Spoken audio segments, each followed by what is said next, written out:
Okay, so I have to address this comment by Stephen Lives here, okay? And Stephen, I'm sorry, I really have to. It's the First Nation leaders themselves kicking addicts off their own reserves owned by the Crown, okay? By King Charles, more specifically.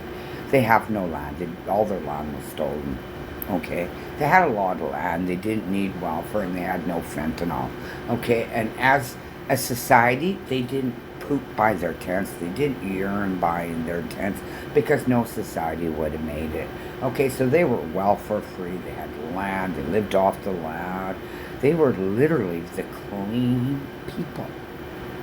Very clean.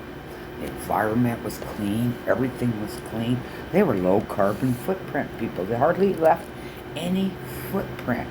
But then, okay, we had Freemasons come over from France and they fought the Iroquois, and then we had more leaders come over and take over the rest of them, put them on reservation. That's their land. I wouldn't want to fix up land. They can't even do anything on that land because it's crown land. They got all their land is stolen. You know, most decent countries, they give the indigenous people their own land and they own it as a tribe, but not Canada.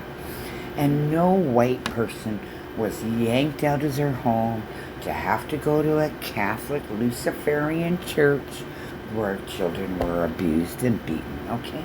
None of you white people or even other people of other races other than Indigenous had an RCMP fucktard show up at your door and pick you out of your home at an early age to take you to residential school. And at that age, that's traumatizing. Okay, that really is traumatizing. Second of all, I had a couple relatives on cocaine, and you know what I did? I kicked them fucking out. I kicked them out. Yeah, they can't be around me. You're not gonna fucking do all this shitty stuff on drugs and be around me. No, you're kicked out.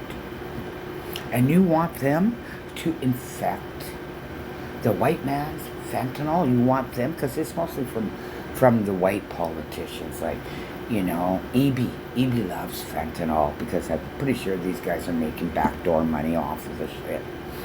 So you want them to take the fentanyl people and keep them in their reservations when they don't have any frickin' counselors or anything to help them get off of it.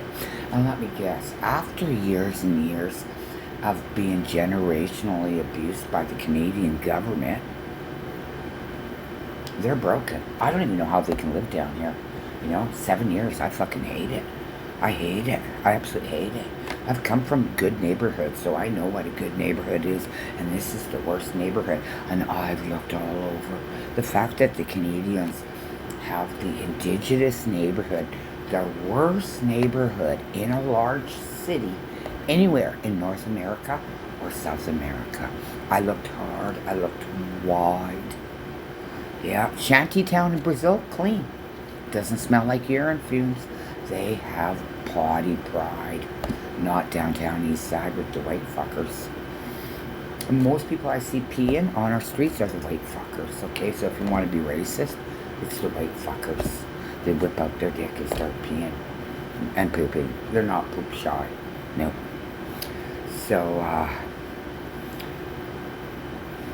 refusing to use billions from the government. Well, you know what? What billions? What billions? We don't even know that because what the fuck are they getting? Mm-hmm. Do you think they're living in big mansions? No. No. Billions for how many indigenous people is that going for?